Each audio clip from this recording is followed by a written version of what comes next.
చూశాం. తాటకి అనే ఒక స్త్రీని చంపేశాడు రాముడు. ఈ తాటకి ఎవరు?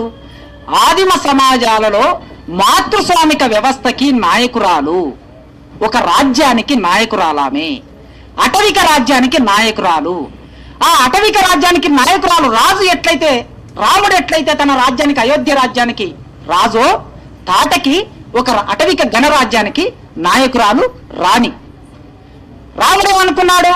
ఉంటే పురుషుడే రాజు ఉండాలా తప్ప స్త్రీ రాణిగా ఎట్లా ఉంటుంది నా రాజ్యంలో అని తాటకిని చంపేశాడు. చంపేసి తాటకిని రాక్షసం చేశారు. రాముడేమో రాజయ్యాడు, దేవుడయ్యాడు. ఈ భావాలని మనం పుస్తకంలో చెప్తూ ఉన్నాం. ఈ భావాలని మొత్తం నిన్న చూశారు, మొన్న చూశారు.